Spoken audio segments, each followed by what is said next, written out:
friends, we are currently traveling to visit family for the holidays, but I wanted to have something to share with y'all for this week, so this is an episode of a podcast called Bugs Need Heroes, in which I was a guest joining hosts Amanda Niday and Kelly Zimmerman, whose name and voice might be familiar to listeners who heard our recent episode on mosquitoes. Their podcast is about the superpowers of bugs, and in their typical episodes, they join forces as artist and entomologist to create a brand new bug-themed superhero. In this episode, we discussed bug-type Pokemon and the real-world bugs that inspired them.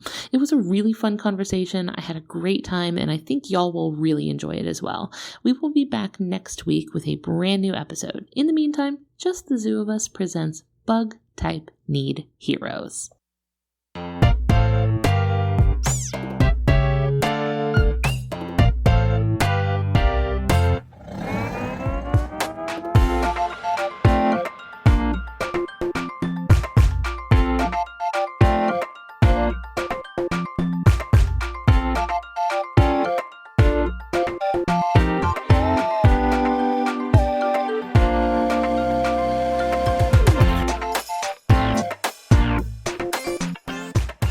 Hello, friends and fiends. Welcome to Bugs Need Heroes, a podcast where an artist and an entomologist team up to illustrate the inspiring abilities of insects by creating a bug-themed superhero. I'm Amanda. And I'm Kelly. Producer Derek and Desdemona and Rotunda are also here. Before we get started creating this bug-inspired hero, what's bugging you, Kelly? Well, I'm usually pretty boring with the what's bugging me, but I had a fairly awkward encounter the other day in an elevator where this guy, he's like really looking at me, right? Like, I think like looking at me too much. And I'm like, what is going on here? And then elevator door opens and he goes, did you used to work out at this gym down the street? And I got so nervous. I said, yes, I've never been to that gym. Love that. Love that for you. I didn't know what to do. I just felt so uncomfortable. And I go, yeah, I haven't been there in a while. And he goes, I thought you looked very familiar. And he looked like he was going to ask me something else. And I zoomed out of the elevator.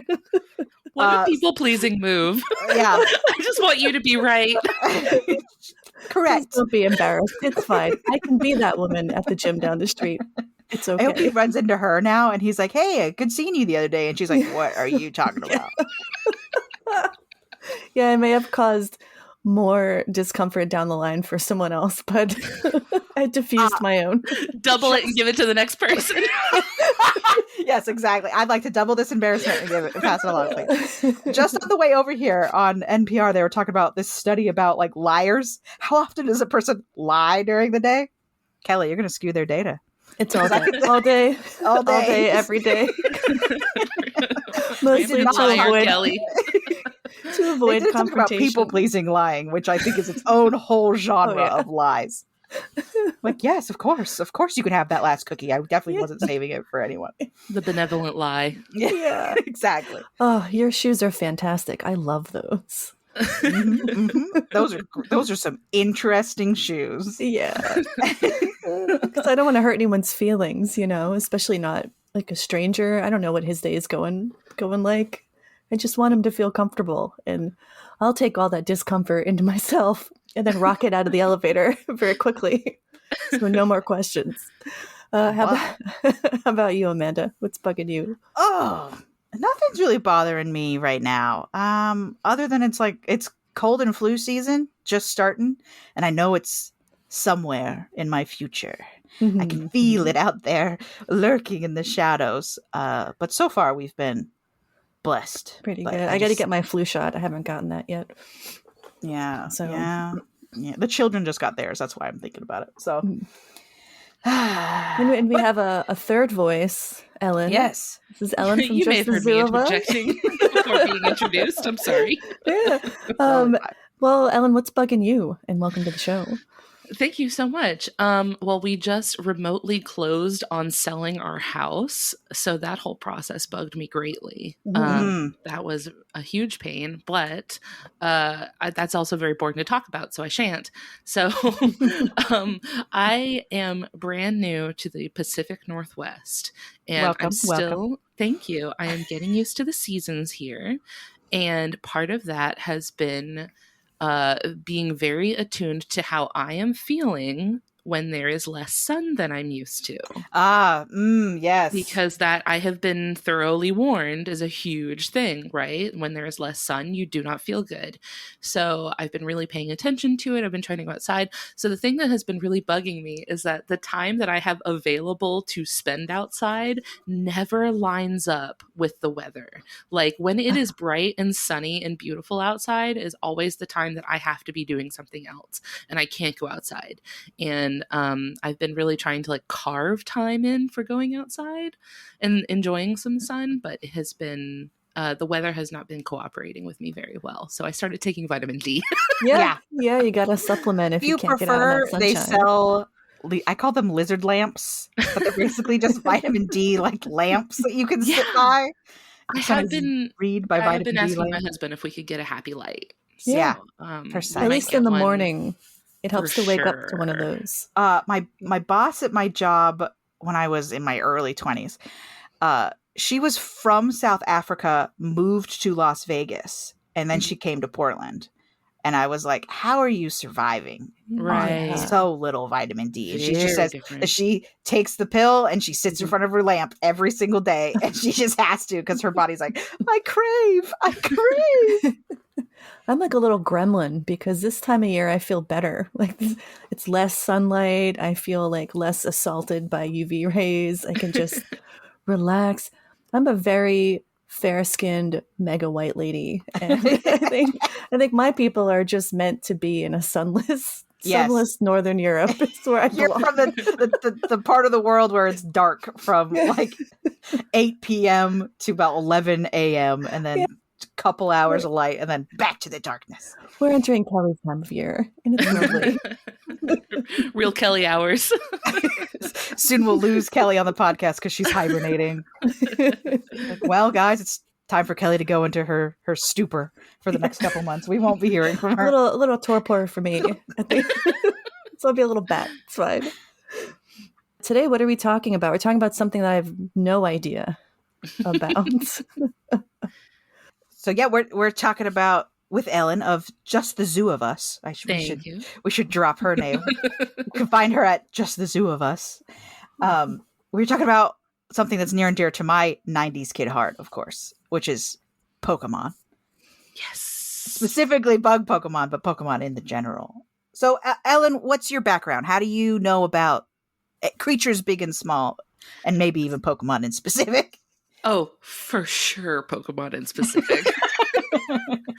So I have always been an animal kid. I was the type of kid that was always at the zoo, always at the science center, always like hanging out and learning, always watching, Animal Planet. I grew up in like Amanda said, in the 90s when there was this sort of golden age of like animal related content for kids. This is kind of like this Animal Planet like time when, they had the Crocodile Hunter and I love the Wildcrats were on their like third or fourth show. The one that I knew them from was Zaboomafoo.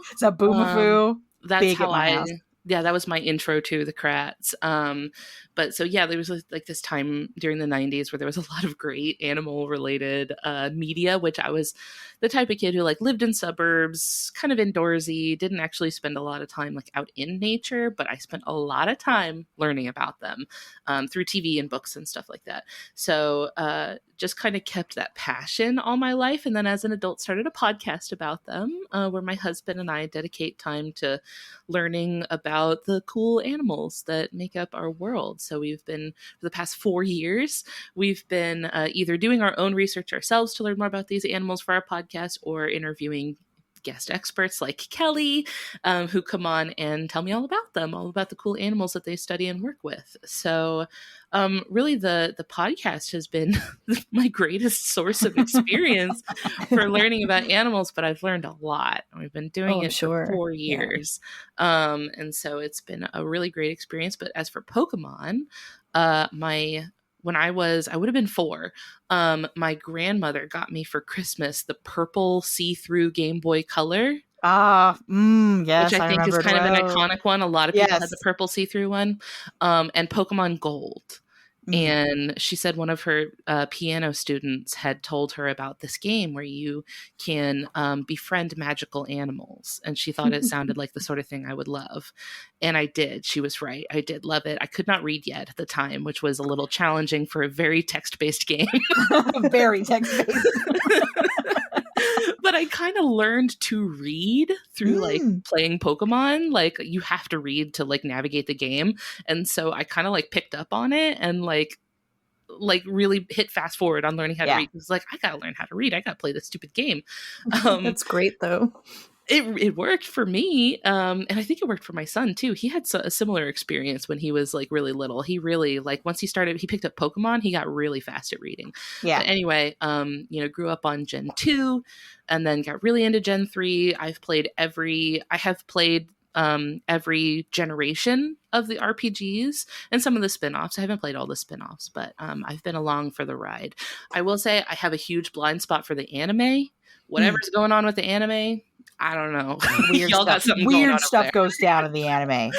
Weird stuff. Not familiar with what's happening in the anime, but I have played every RPG, so I'm familiar with every generation. You're well versed. That's funny. Most people know the anime, and then they're like, "Well, I've played some of the games," but you're the inverse. You're like, games. I only care about the games. Fair.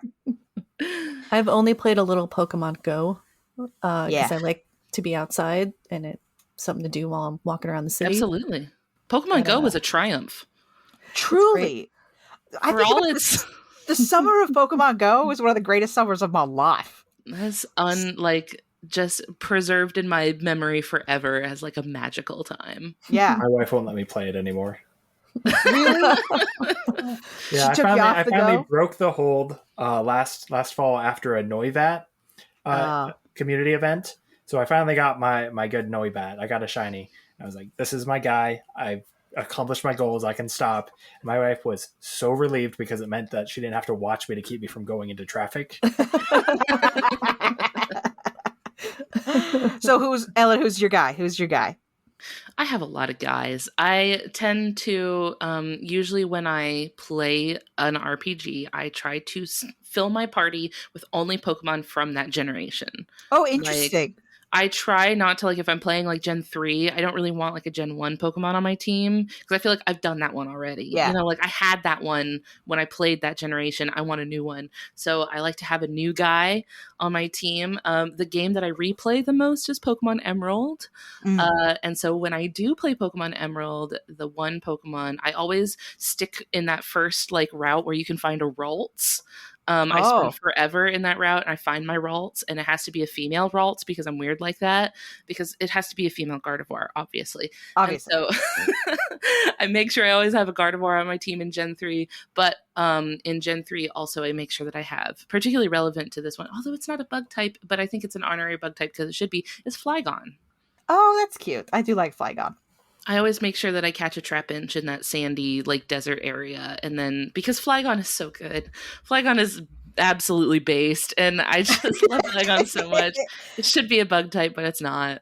Yeah, it's definitely one of those ones where, like, the evolution is good. Because sometimes you'll see one and you're like, oh, 1's cute. 2's pretty good. I wonder where it's going for 3. And then 3's garbage. And you're like, what happened here? You guys put the ball on this. Oh, it looks like a little dragon.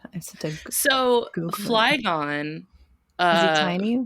For people unfamiliar, So evolves from Trapinch. This will make a lot more sense if I can show you a picture of all three of them together. There's a Trapinch. We put a Trapinch in the Discord so that I see can see him. him. Sorry, it's like a little muncher. I'm trying to throw in the Bulbapedia entries as we go. As someone who is familiar with bugs, you may look at the Trapinch Flygon line and recognize that they're based on antlions. Yeah, that's what it looks which like. are an insect I had never heard of. And so when I was a kid, I saw this Trapinch Vibrava Flygon, and Flygon seemed like so out of left field. I was like, what? This doesn't make any sense. Why does this little guy with bear trap jaws turn into a giant dragon? Like, none of this made any sense to me until I was an adult. And I found out that antlions exist. I was like, oh, that's what it is. We're going to be doing antlions pretty soon because producer Derek has captured one. He's that's the boy. In that jar. That's the boy. You have the boy. I actually have a couple of them right now. You caught your own trapinches. Yeah, I'm hopeful that they will metamorph, but I don't know if they will. I keep feeding them my dermestid beetles. So I have a nice food supply for them. I have some video that we'll put up when we do that episode. That's cool. Yeah, they're very cool looking. You're setting up little gladiator fights with them? No, that's well, not between them, just one of their meals. Yeah, I guess Flygon would be my little guy. I always make sure that I have. I love a 3-stage evolution because I love catching a little guy and like the satisfaction of bringing your little guy up into a big cool guy. That's Pokemon for me. That's the experience. No, I totally agree. And maybe you'll join me on this slight rant. I don't like the current generation design. Like, there's too many humanoid Pokemon. There's too many humanoid Pokemon. I would like little to guys. Steer away from the humanoids. I that's enough of that. Yeah, I want a larva that turns into a chrysalis that turns into a butterfly. Okay, I want 3-stage instars. That's what I want. With the exception of Tinkaton. Tinkaton can stay. You're good. Yes. You're golden. You are fine. I like when it's like, here's a Pokemon. He's a pig, and I'm like, perfect. Got it. You're coming home with me. So I am also like one of the very few Flamigo defenders. I'm like, we were just talking about Flamingo. I love him. He's great. He's nothing. He's perfect. Don't change him. He's a flamingo that fights you. What more do you need from me? He's perfect. But it's because you mentioned like needing a Pokemon to like develop in these instars in a very like satisfying resolution. I don't know if this was something that y'all had prepared, so I'm sorry if I'm stepping on your toes, but that was kind of like the motivation behind like the invention of Pokemon. Yeah.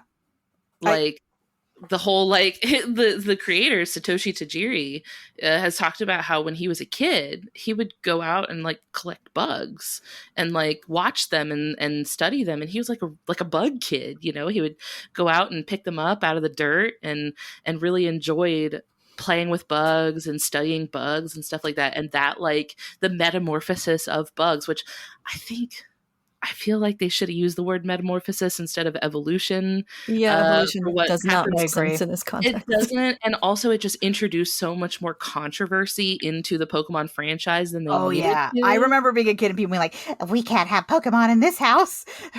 They teach evolution."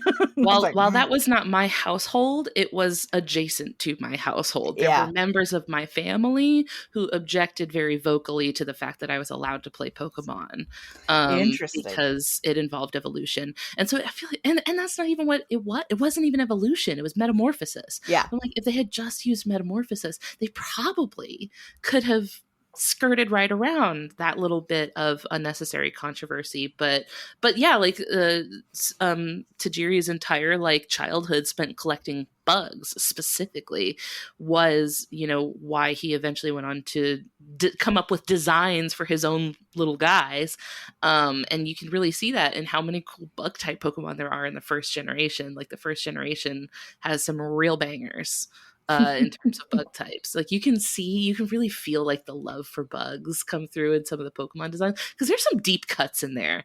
There's like Dewpider, which is a diving bell spider Pokemon. That's like, cool. How do you know what diving bell spiders are? Like, there's a couple that I'm like, this is a guy. This is a specific dude.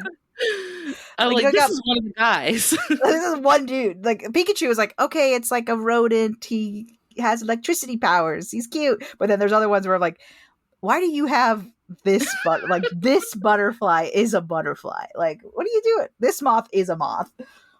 I really like the fact that there's like multiple Pokemon inspired by cicadas. Like they just could not get enough of cicadas.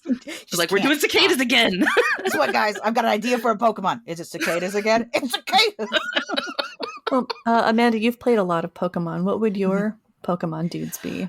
Okay, so I have to start this off with, I am a person who, I will admit in this context, is very susceptible to my own nostalgia.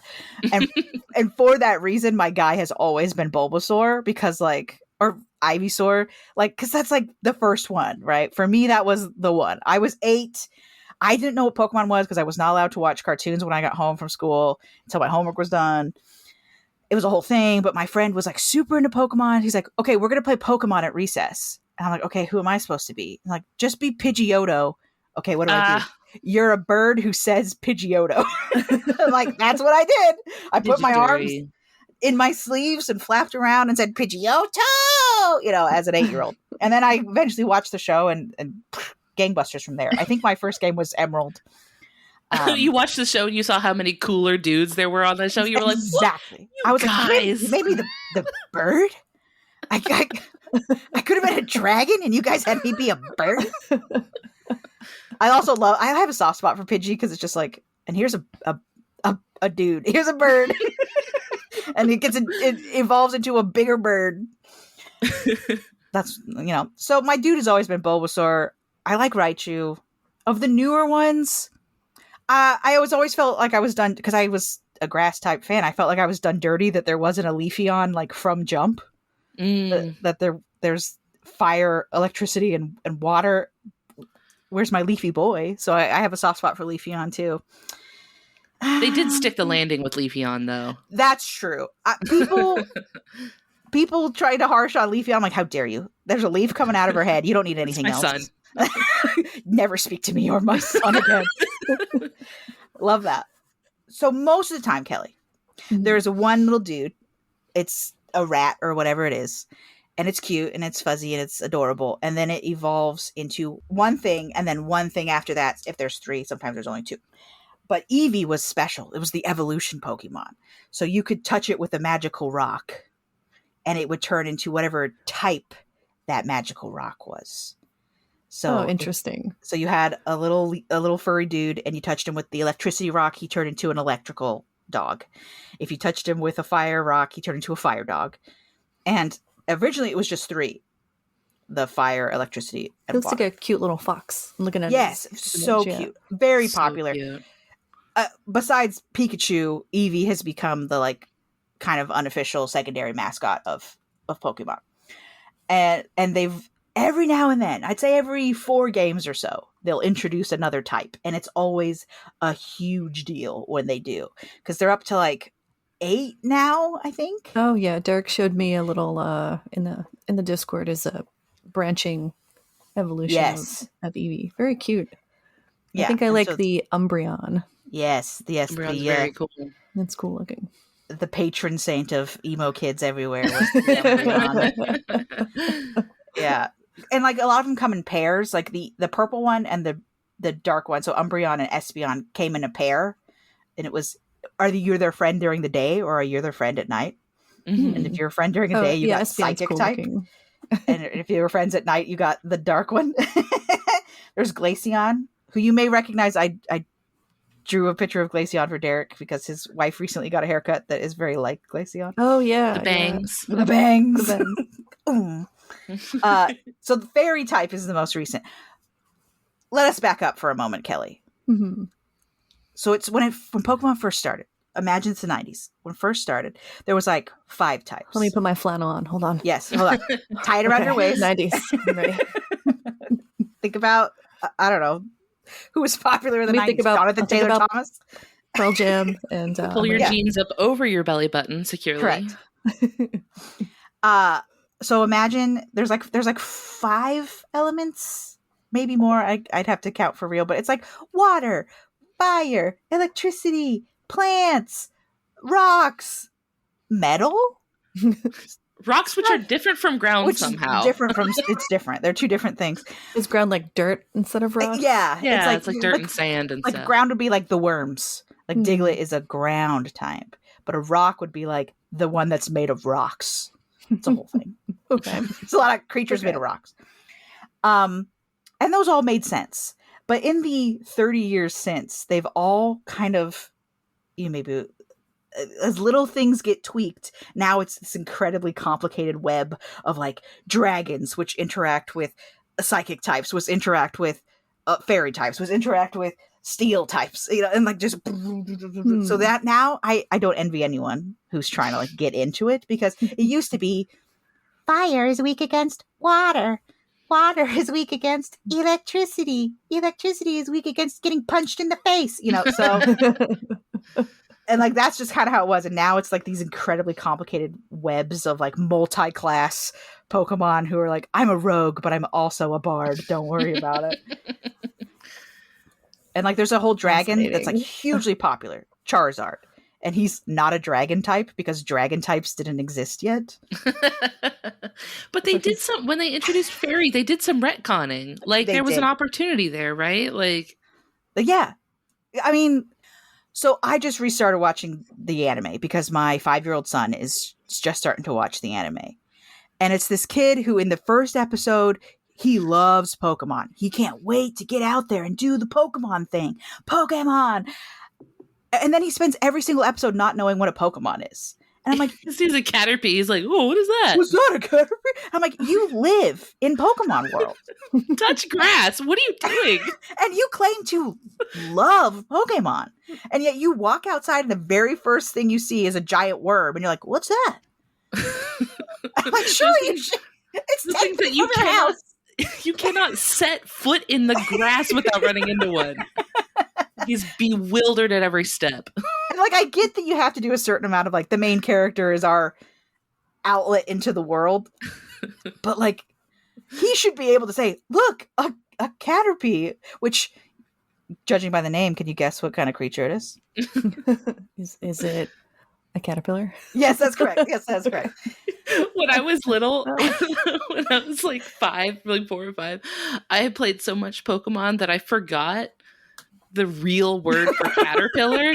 That's so cute. And I could only call them Caterpie because I forgot that that caterpillar was the real word for it. Yeah. Are you calling Ash Ketchum a fake fan? Yeah. I am. Gatekeeping Ash Ketchum. I'm calling out Ash Ketchum to the mat right now. As a poser. Dude, you're like, he's 11 and he lives in Pokemon World. He doesn't know what a Caterpie is. Like, I bet you can't name 5 Pokemon. Basically. Oh yeah, you love Pokemon, huh? Pokemon. I'm playing Pokemon right now. Speaking of the 90s, poser is such a 90s word too. It is. Oh no, I've outed myself. You're a phony. So what animals would you say? I mean, we've mentioned a couple here, but who's the one-on-one that's just a real Pokemon in real life? That's just a real Pokemon. As in like an animal that exists that is not a real, Pokemon that should be? A real guy who's not a Pokemon, but if he got transmogrified into Pokemon World, you'd be like, yeah, that makes sense. So I've said this before on another podcast, but the Bombardier beetle, the fact that it's not a Pokemon is baffling. Yeah. Because how do you pass Bombardier beetle and go straight to like marine isopod? Like how do you swerve around the literal like bug with an acid cannon built into its body, which like that's 1-to-1. That's a straight up Pokemon move. That is weird. And then just be like, instead of that, we're gonna go for the diving bell spider, which like 8 people have heard of. Like, how do you like sidestep that? It is ridiculous to me that they didn't go for that. I mean, it's right there, right? Like, I don't see how you miss this. No, I don't disagree. Like, yeah, there's so many bugs, and you've missed the one bug that I think, in real life has actual exploding powers. Like, also, like, I was just making sure that I didn't like miss one because there's literally over 1,000 Pokemon at this point. So I was scrolling through the list to make sure I didn't just like forget one. But the fact that like there are multiple bee Pokemon, you know, like Pokemon that are like bees and stuff. But there are no like straight up wasp Pokemon that I could find or think of. Really? I would argue the Beedrill is a wasp, not a bee. Does it not say it in the name? I mean, it does. He's definitely named Beedrill. I'm just saying that they don't have a hive or anything. They're just like hanging out on trees. Well, I think it's a wasp. Maybe the name is more like cicada killer. It's a bee drill. Oh, he's out there hunting bees. Yeah, like wasps. He drills on bees. He drills on bees. Yeah, yellow jackets hunt bees, so it makes sense. some of that might be a localization issue. Because so there's several literally translate Beedrill's Japanese name, it is spear. Yeah. So there's a couple Pokemon that get done dirty in the American translation, particularly Gen 1, because not to sound like too much of a weeb, not to get weeb on Maine, but like those early animes that made the leap over to American television were not taken seriously. They were just cartoons are for kids. Japanese cartoons are weird and dumb. Just slap some voiceovers on it and call it a day. So a lot of the early Pokemon have very literal names. This is Beedrill. He's got looking at that Beedrill, that definitely looks more like a wasp. Yeah, than a bee. Like very wasp-like. I think they could do a lot more with like the wasp concept though, like separating them from bees, right? Like I think you could do, because wasps do like incredible things, right? Like they have like diabolical, like they can like, you know, and control minds of like cockroaches and stuff. Like you could do like a psychic type, like psychic type, like a psychic type wasp would be so cool. Something like that. I also was thinking about it, and there's so many parasitoid wasps too. You could do something so cool with that. Like aside from the fact that like, oh no, bug will sting you. Ouch. Like there are so many like cooler parts of them than that. But also I was thinking about assassin bugs, and particularly wheel bugs, because assassin bugs do some like diabolical stuff too. But I was thinking about wheel bugs because I've seen wheel bugs in my old backyard and they're mesmerizing creatures. But like you could take such a steampunk angle with that if you did like, because a wheel bug has basically a giant cog sticking out of its back. They're pretty awesome looking. You like a little saw blade. Yeah, they're so cool. You could do like a steel type, or like if you want to do like a steampunk angle, maybe it's even like a water type and it's like steam powered or something. You know, like I think you could do something really cool with a wheel bug. And from what I've heard, I've never been bitten by one, but I've heard that those bites are not to be trifled with. They are not, from what I've heard, not comfortable. No. I mean, well, you also have assassin bugs who wear the corpses of other bugs on them. I mean, I don't know if it might be a little gloomy for a Pokemon. I don't know.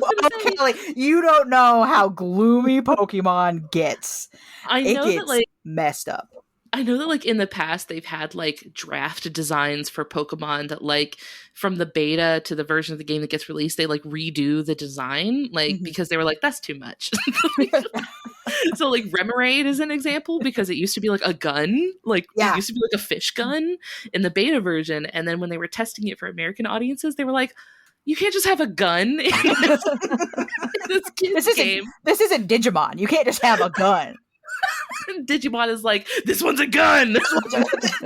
This one's a nuclear warhead. This one's just a gun. That is there a praying mantis Pokemon? Does that exist? Kind of. It's not a praying mantis, but it is an orchid mantis. There's an orchid mantis Pokemon. Yeah, it's one of the newer ones that kind of walks around, and I don't like that it walks around. And then there's Scyther, who should have been so cool. Oh, that's right. Yeah, Scyther should have been the coolest Pokemon because he just has like blades for hands, and that's awesome. The blades are rigid, which is like they're supposed to do this. This is their whole thing. Yeah, they're supposed to do this movement, and then they don't do it. It's not raptorial enough. Yeah, didn't have. Derek's sharing images of them. I don't like them. I don't like the way. I wish they were cooler. I don't care for these. This one's got weird axe hands. I don't.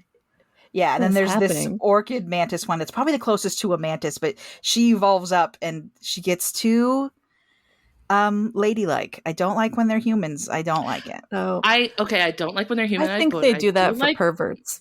I like when they slay. I do like when they're serving. I'm like, I'll allow it. There's this one bird that like has like its like Angelina Jolie leg out, and that one always makes me laugh. It's Ampha something. I don't remember what its name is. I do like it. I'm like, if they can make her pretty, like Leavanny, I love her. I love her. And what's funny about the Orchid Mantis Pokemon is that weirdly enough, she's not a bug type. And her Pokedex entry, I did a whole TikTok about this because I think she's really cool. Her Pokedex entry says that she's a plant mimicking a bug type. Oh, that's to scare off predators that would be eating a plant. But she's cute looking. Isn't she pretty? Yeah, she's pretty. I love her. But yeah, she's a grass type, not a bug type. And she absolutely demolished me when I was playing Pokemon Sun. She wiped the floor with me. Well, considering I don't know a ton about Pokemon, what do you think should be my dude then? Buzzwole. Or a couple dudes. That's what I said! Okay, so Kelly, I think I've shown you a picture before of Buzzwole. They're surely about to drop it in the Discord. Is that the muscular mosquito? The muscular mosquito man. Why is he so jacked? He just is. Don't worry about it. He is. And what's funny about this guy is he has no other evolutions. He just starts. That's just him. He comes into this world swole. Mr. looks caked up. I don't know about this. As heck. And something about his energy, I know I just said I don't like the humanoid ones, but I'll make an exception for Buzzwole for because he's also huge, right? He's like man-sized. And I just want sweet, gentle baby Angel Kelly to just be walking around and someone's like messing with her. Hey, haven't I seen you at the gym? Don't I know you from the gym, the Pokemon gym? And then she's like, no. And then she gets out Buzzwole and he's just like, you messing with Kelly? Oh, I love that he sounds like the Macho Man Randy Savage. Yes, Macho Man Randy Savage, Buzzwole, yes. Your brother. He's like, If you like cute if you like cute Pokemon, if you like them to be cute and fluffy, there's two that come to mind. One is Joltik. And it's evolution Galvantula, which is my baby. Joltik, though, is supremely cute, extremely adorable. If you could show Kelly a picture of Joltik, because Kelly, I think you will like Joltik. Kelly, I think you'll like Joltik. Oh, look at how little he is. Just a little guy. He's so cute. Little boy. And then also, what was the one I was just thinking of? I just had it in my brain. And where did it go? Ribombee, which is based on the bee fly. It's just this adorable little fairy that's based on bee flies. And I learned this recently, that Ribombee is because the name of, I think it's the genus or the family or something of the bee flies is Bombyliidae. Yep. So like the bomb part of the name comes from the Bombus. It's for bee. Yeah. To me. Like Bombus. You can tell that like the people that come up with these designs like do a lot of research. They either know their stuff or they do a lot of learning about it. But Ribombee is extremely adorable. That was one of those ones that like was from the generation that they introduced fairy types, so they were having a lot of fun with it. A lot of fairy types. Oh, she's very cute. Yeah, I just Googled she's her. Adorable. Very, very cute. Hey there, we're taking a quick break to hear from a couple of the other shows on the Maximum Fun Network. When we get back, we talk spider Pokemon, the real-world ecology behind Corsola and Marini, how video games can inspire the next generation of naturalists and conservationists, and so much more. So stay with us.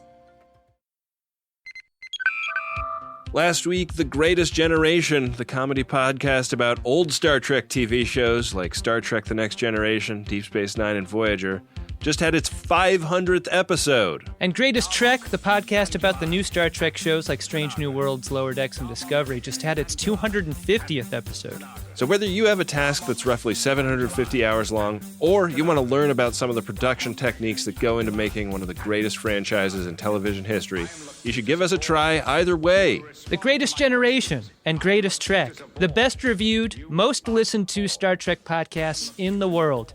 They're on Maximum Fun. Cameron Esposito here, comedian and host of Query. Every week I get to interview someone amazing from the LGBTQIA+ community, some queeros. I chat with them about their lives, loves, careers, and more. I've talked to, giant celebs, Trixie Mattel, Lena Waithe, Tegan, and Sarah Quinn, but also astronauts, reverends, nurses. It's funny, it gets deep, and hopefully it makes you feel like you're part of something. Join me every Monday on Maximum Fun to listen to Query with Cameron Esposito.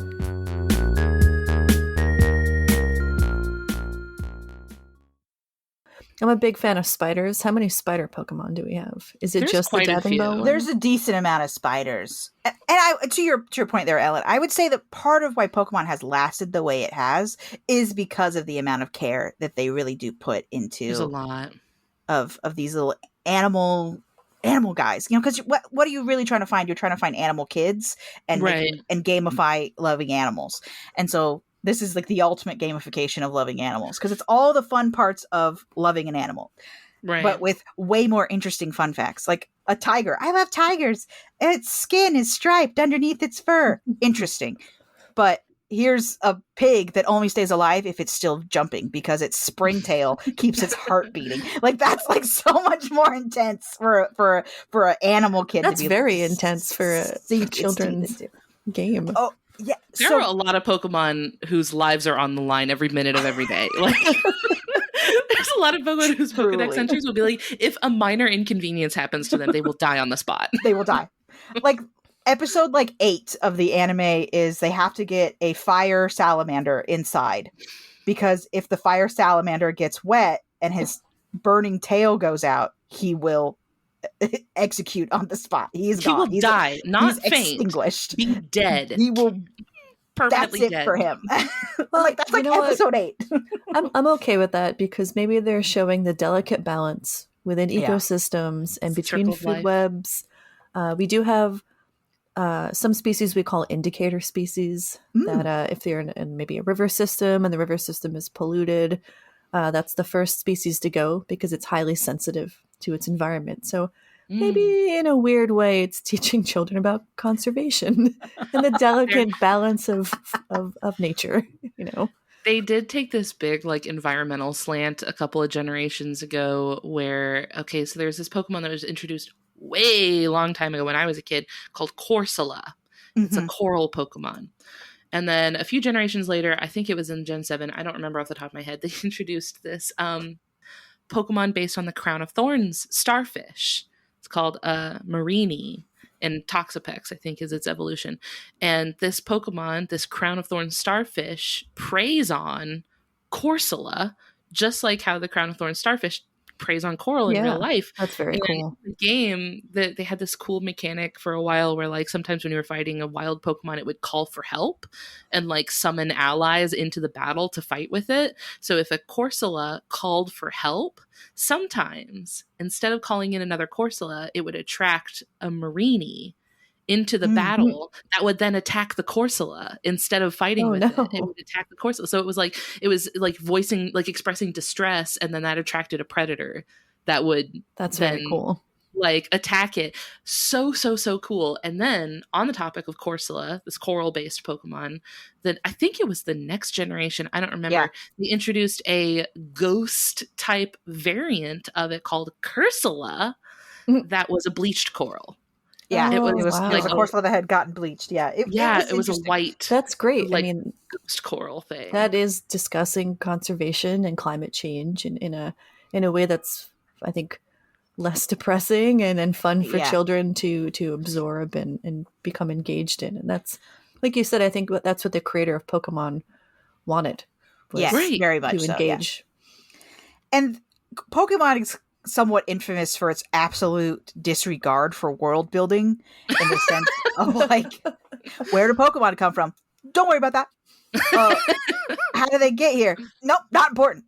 Fine. Who created the universe? A Pokemon. Oh, what? So there's this whole Pokemon. They're like, this one's God. This one's God.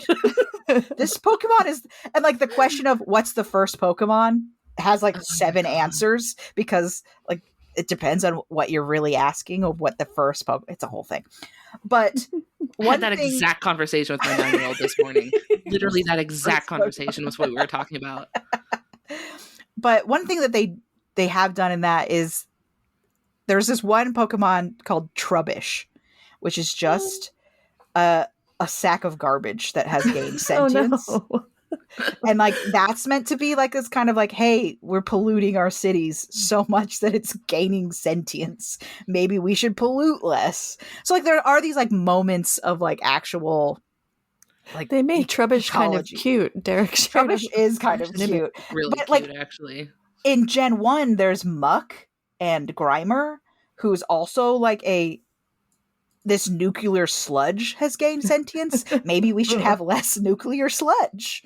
So like there is definitely that would certainly be something Japan is concerned about. Exactly. Yeah. There's definitely, I'd be very interested to have someone do a deep dive on how Godzilla reaches Pokemon, because there's definitely a through line there. In my opinion. There's so many kaiju inspired Pokemon, right? Like there's a lot of like, you can see a lot of Pokemon have that like Godzilla format, right? Mm-hmm. Well, even like in the latest generation, what was it called? The big ice dragon thing. Oh my gosh, I'm drawing a blank on his name, but it was a very clear like Godzilla. It was like a mix between Godzilla and this one particular type of dinosaur that they like discovered in Spain, because the region's based on Spain.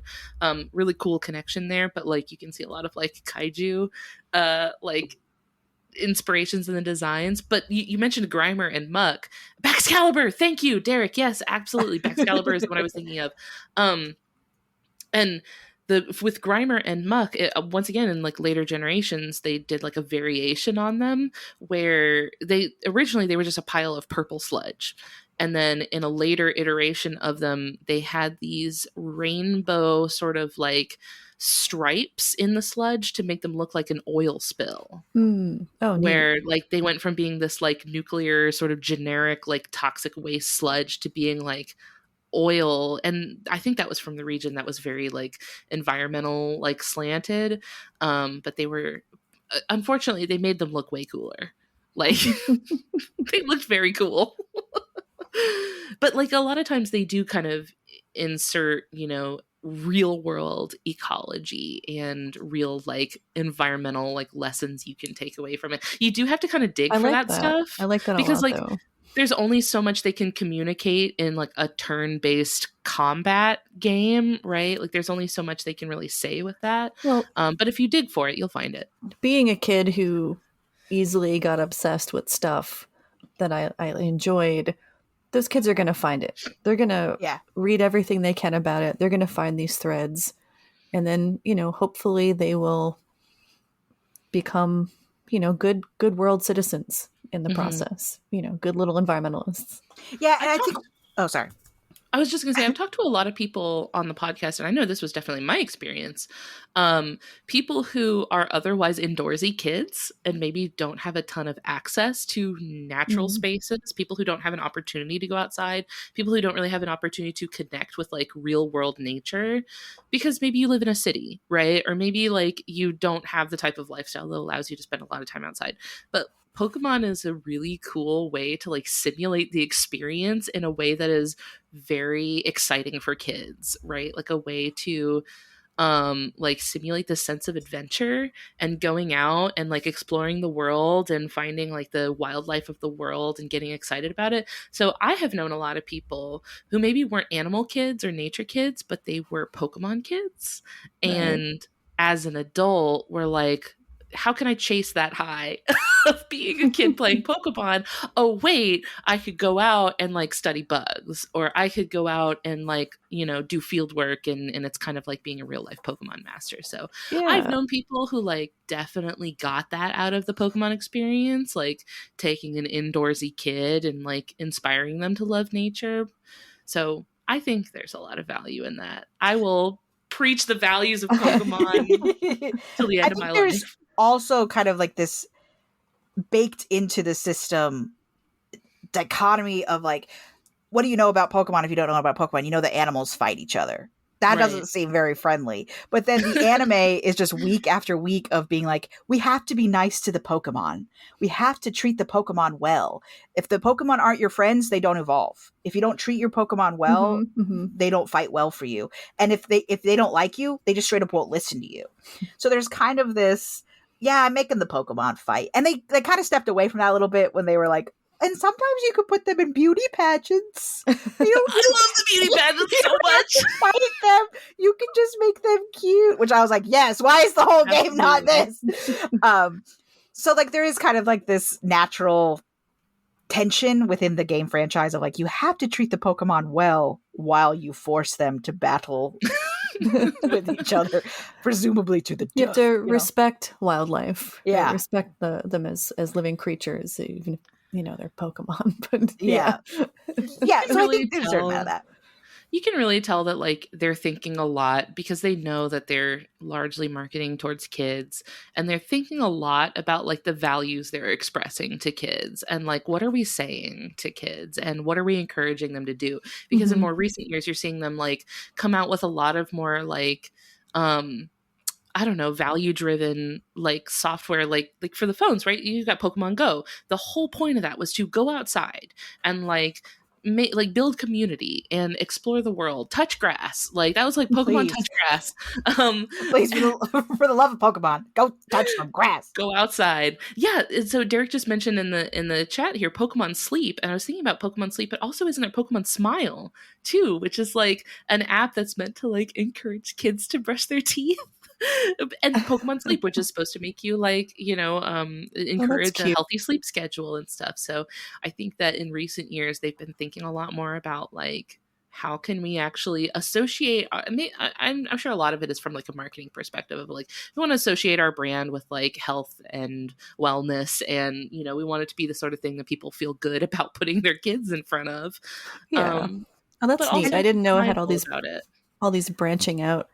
Yeah. And not being involved. Japanese, I think there's a whole element to the conversation that we're not hearing, which is like, I don't know what the conversation in Japan is about like video games and what they do to kids.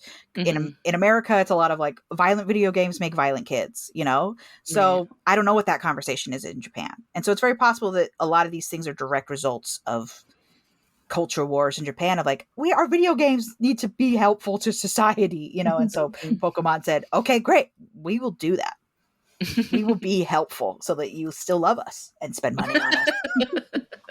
Are there Pokemon that feel pretty true to the animal they take after in any way, or are they all really something about a Drowsy is very tapir-like? I feel so. Like... I have an answer for that.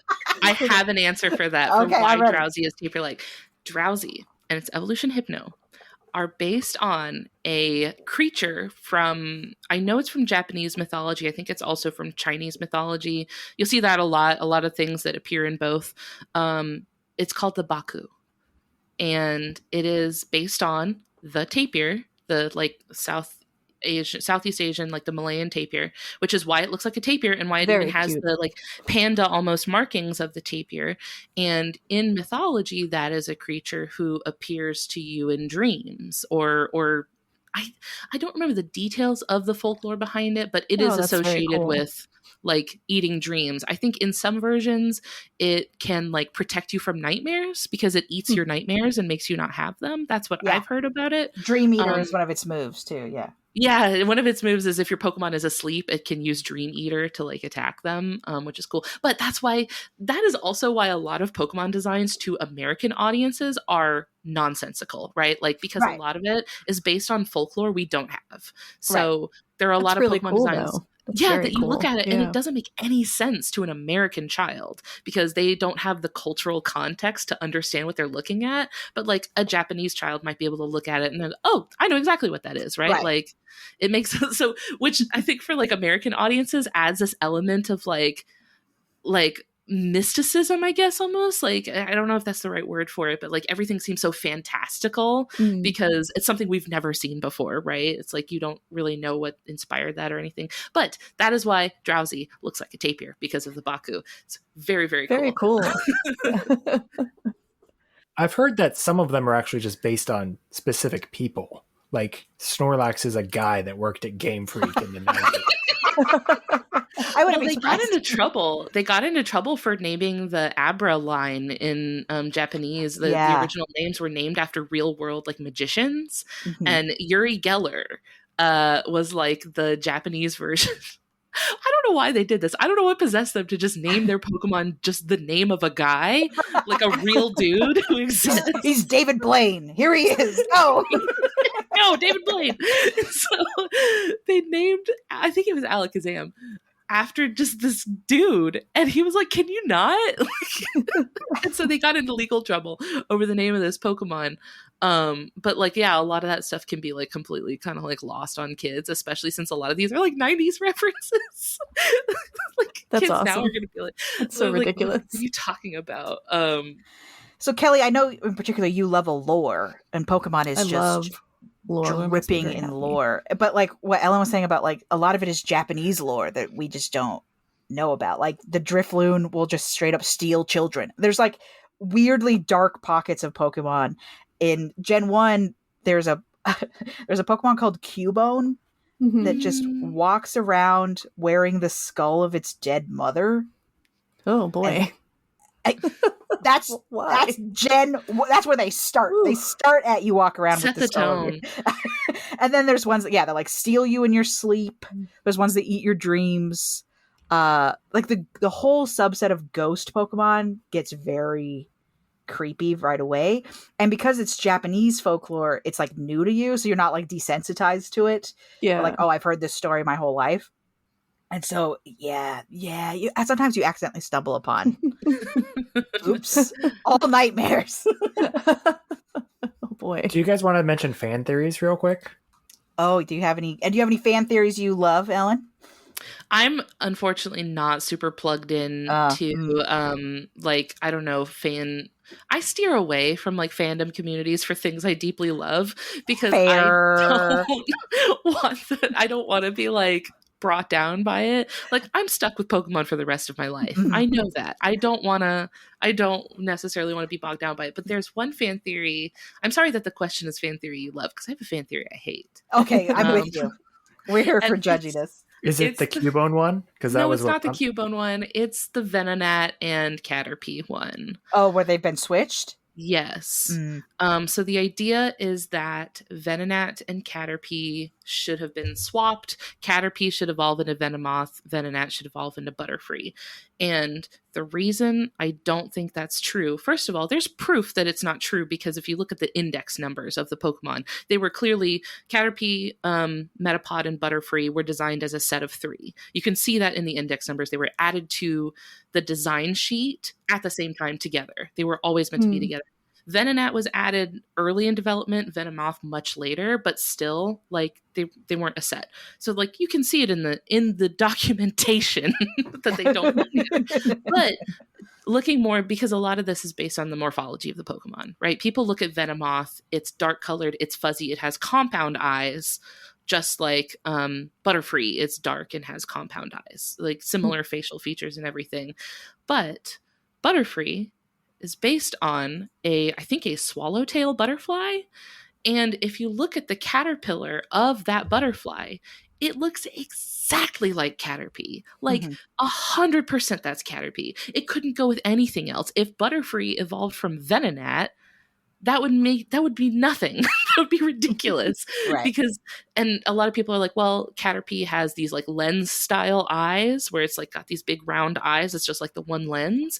But that's because Caterpie's eyes were inspired by the eye spots on the caterpillar of that butterfly. So, like, yeah, that's just a design choice they made.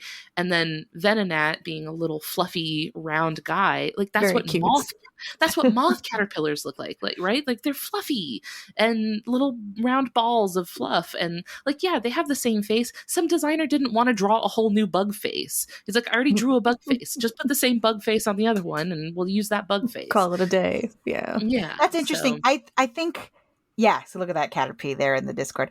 I think what you're really looking at is what I sometimes refer to as the Glen Keane effect, which is that every single woman in Disney looks exactly the same for about a decade. And it's because their lead female designer was Glen Keane, and he just draws the same girl over and over again. He can only make one girl. He makes one girl.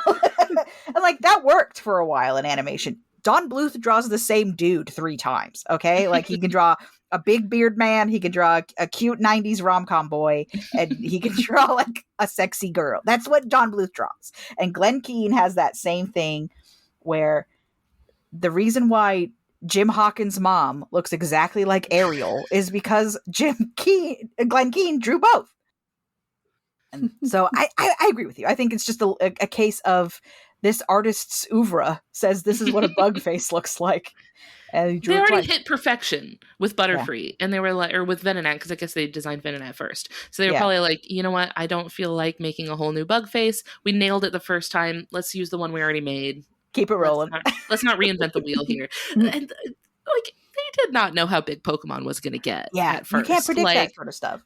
They really were not putting their entire heart and soul into some of this stuff, because you could tell they were kind of like, yeah, we don't really know how this game is going to go.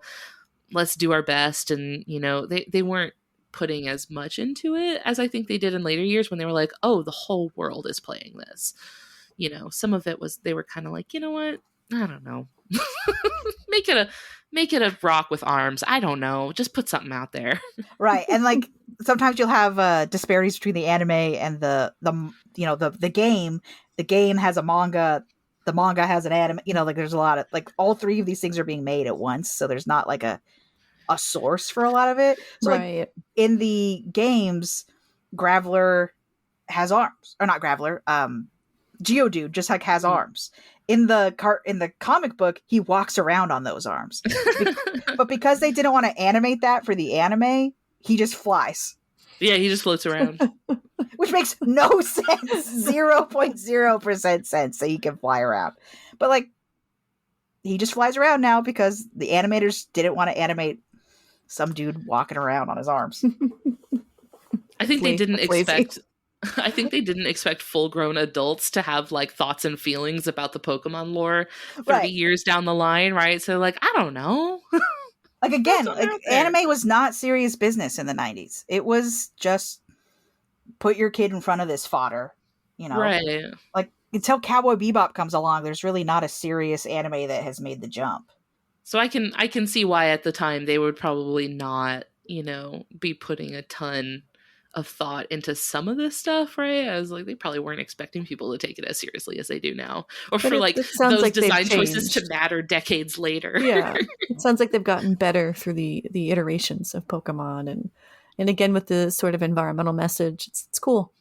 You guys are making me want to play Pokemon, although I don't know if I can get into it now. Ellen, are you familiar with the lore for Deoxys? Only very vaguely. Because I played the Gen 3 games at the time when like Deoxys could only be distributed by like a physical like event at a physical location that you had to go to, and I was a child. So I did not know much about Deoxys. There was a movie about Deoxys, but yeah. There's like 20 movies now. It's ridiculous. So it's a DNA Pokemon. So Deoxys, Deoxys, I believe it's okay. Is it Deoxys? Yeah. And he's got like these helix arms, which to this day is how I remember what DNA stands for. But my thought was that it was like they got a grant or something. Like there's that one episode of Buffy that's really bad, where it's one about episode underage of drinking. How dare you? This one stands out because it got an Emmy nom for like hair and makeup.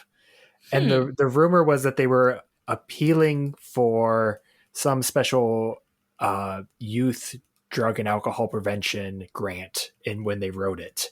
They did not receive this grant, but that rumor has persisted that they were going for it. Interesting. And it's notable for being like a bad episode from a bad season, but it got an Emmy nod. Like they drink beer and become cavemen is what happens. That's terrible. Oh, I wanted to show Kelly another bug type Pokemon that I like. I'll drop it in the message right here. Yeah, show me all the bugs. Frozmoth. That was one that I was hoping we'd get to. I love Frozmoth. Oh, cool. Very pretty. She's beautiful. Very, very pretty. So I need to play Pokemon. I need like a Nintendo system, don't I? I mean, unless I want to use an emulator. You could use an emulator if you wanted. That's actually what I replay. I actually replay Emerald on an emulator pretty often, and I just run it on my phone. So you could do it like that if you wanted. And also it might be easier to enter into the franchise in an earlier generation because there's just less to know. But I will say that like recent games, like games on the Switch, are definitely made with kids in mind, so they know you're new to the franchise, right? Like they know you don't know this stuff off the top of your head. A lot of complaints about the current games are that they are they put training wheels on you for a lot of it. Like they'll remind you what the type advantages are, right? They'll like constantly like telling you more like things that we as people who have played these games for decades, like we feel a little like, well, I had to memorize this stuff, right? Like I just had to know this stuff off the top of my head. And now they're like, you know, they kind of, people complain that they hold your hand too much. I don't care. Like it's fine, right? If my 9-year-old can play it, it's no big deal. Yeah, let the kids enjoy. Right. Like let them, there's 1,000 of these things.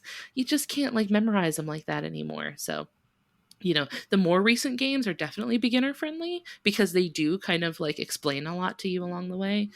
But there's also, you know, you could download one of the older games on an emulator or something. They're always like, they know kids are playing. They don't expect you, like they don't rely on a lot of background knowledge. Yeah. I think I have an old Game Boy kicking around somewhere that probably still works. I have that purple Game Boy I was talking about. I don't have it in my room because my son was playing with it the other day, but I still have it. So Dioxis, I think, is one of the ones that, so it's, again, trying to educate the children. And it's based off of DNA. And I think it's from space. It's like an alien virus that comes to Pokemon Earth and gains sentience, as it so often does on Pokemon Earth. What is in the air at Pokemon Earth? What is happening on Pokemon Earth? But like when it came out, so this is like the 10-year anniversary of Pokemon, was the release of this DNA alien that has like multiple attack forms and it will get you. And I guess NASA like hosted a bunch of events and released like physical cards that you could only get at these release parties. And so now it's like highly coveted. The trading game cards, which we haven't even talked about the trading game, the card game. Oh my gosh. Huge blind spot of mine. I like the art and that's it. That's as far as I can get into it. I like the little pictures. Yeah. That's cool. I liked the little pictures. And I had some like good cards as a kid because we had a Japanese exchange student come one summer and she stayed with us for like 3 weeks and that was all. And her like parting gift to us was to hand us kids like 300 Pokemon cards. Oh, she was like, here you go. I know you guys like Pokemon. We were like, thanks. I think her name was Yuki. I don't quite remember because I was 8. And she was like, here you go. And like in that stack was like a shiny Charizard, like Blastoise. And we have a couple of them still kicking around. Unfortunately, I think the really truly valuable ones are Vamoost, but my older son is way into the trading cards. Yeah. And I unfortunately, like I said, I collected them as a kid, but I just it's had a resurgence, right? And I would say over quarantine, a lot of adults got back into it. Yeah. There's a couple years ago, there was there's a mall just a couple miles from our house, and we were there a couple weekends ago, just randomly kicking it. Luckily, I had my 9-year-old with me because they were having a swap meet at the mall, and there were like dozens and dozens of people with tables set up where they were like selling and trading their Pokemon cards, or some people were just there displaying their collection. And they had these incredible like first edition, like original print, like Japanese cards that like never got released in America. And like these amazing, my son was in heaven. Aww. Right. And I'm walking around like, okay, yeah, that's cool. But my son was like losing his mind. I was a Magic the Gathering kid. So I had similar vibe. So I can understand the feel of this, certainly. Derek used to play tournaments at the local GameStop. I only played a few. Oh, Derek, you had like at least a couple badges. It's more than me. Yeah, because they did the events at like Toys R Us, and so I did a couple of those. I only ever got like to the Cascade badge, so that kind of dates when it was. Because there's like full adults playing. Yeah, I mostly lost. I think I won like one game. Plus, and that's a win. A win is a win. Magic the Gathering kind of has the same problem, especially now. That if you really want to win, you have to pay money to get the good cards. To get the best deck. Yeah. It's not worth doing. Because I've heard a lot of Magic the Gathering people complaining that now you can just buy pre-built decks and it's like just an auto win. Like I paid the $200 to get this perfect deck that just always wins. That's fun. I have most of my old cards. I sold some of them. I sold the more expensive cards when I was in my 20s, and I kept the rest. And I occasionally, just for the hell of it, buy a little booster pack of whatever the new Magic set is, because I like to look through them. But I have no one to play with, so they just sit in a box. That's what my son is a collector. He doesn't play the game, the battling game. He doesn't battle the cards or anything, but I have ordered specific cards for him online where like he had a specific card that he wanted and I would find it online. I would order them from like a local like place that traded cards and stuff. So I have done that for my son. I mean, he doesn't battle, right? Like if he were battling, I don't know. I don't think I would feel differently about it if he were battling, right? And he wanted like a specific card to like do better in the game. I don't know. The whole thing's already kind of a scam anyway. So like, I don't care, right? But the collecting is fine. If he's just going to enjoy the card, yes, then why not? He really wanted a Noivern card because Noivern's his favorite Pokemon. That's Derek's favorite too. I found really, he's a big bat boy, so loves Noivern. So I bought him. I ordered online as like a school incentive. Do good at school, and then on this day, I'll get you this card. And I ordered it from him. He was so excited to get it in the mail because it was like the one particular card he wanted. It was really fun. There was a thing a little while ago where people were like taking their obviously not very valuable Pokemon cards and like painting the rest of the card to match the image. Love that. There's some really good ones. You can get some really cute Etsy. I painted the rest of this Pokemon cards. I've seen people do that and also make them into 3D art. So like if they have multiples of a card, they'll like take an X-Acto knife and cut pieces out and layer them to make the card like 3D. I really like that. I've never been brave enough to try. I always think I can do that, and then I always like, nope. No. Know your limitations, Amanda. And this is one of them. I think some people also will take a circular like hole puncher or something. If they have a card that they have a lot of, they'll punch like the picture out of it and use it as like a placeholder mini for like D&D. Oh, that's adorable. I've seen people that like I've seen them do this with Magic the Gathering cards, that like if there's a certain card they have a lot of, they'll like they'll like make it into a little like token. That they use for like Dungeons and Dragons games, which I think is a cool idea for that. That is very cool. We wanted to talk about, what was it? Fromoth? Oh yeah, Fromoth. Yeah. Oh, I was just showing that to Kelly. I thought it was a pretty it's very pretty. Well, I'm going to pretend that you're recommending it to her because because obviously you're a huge fan, is that we love Woolly Bear on this podcast. So that's a baby. Which it's funny that Snom isn't like the little Woolly Bear guy. Like they went in a different direction. They did a jewel caterpillar for Snom. So like you'd think, because that type of moth is like pretty well known for their caterpillar form, but they like didn't do that at all. No. Yeah, especially because Woolly Bear has like sleeps over the winter, can predict the weather powers. You think Snom would be the shoe-in for that, but nope. Although I will say, they did nail it with Snom. Snom is extremely cute. Snom's very good. I'm glad they did it that way. It's really good. I can't argue with results. If you liked what you heard, there is actually more to this conversation. In the version of the episode that is up on their feed, we had a really fun time quizzing Kelly by presenting her with various Pokemon designs and letting her guess whether they are official or fan-made. It is a lot of fun, so if you want to hear that, head over to Bugs Need Heroes on your podcast app. I will include links to their website, socials, and feed in the episode description. As for Just the Zoo of Us, we will be back next week with a brand new episode for you. In the meantime, if you'd like to hang out with us online, we're on Facebook, Instagram, Discord, TikTok. Links to everything will be in the episode description. You can also send an email to me at ellen@justthezooofus.com if you have a cool animal you'd like to hear about on the show. We would like to thank Maximum Fun for having us on their network alongside their other wonderful shows like the ones that you heard promos for here today. You can go check those out and learn more about the network and how you can be a part of supporting our show over at MaximumFun.org. Finally, we would like to thank Louis Zong for our theme music. That's all for today. We'll see you next week. Thanks. Bye.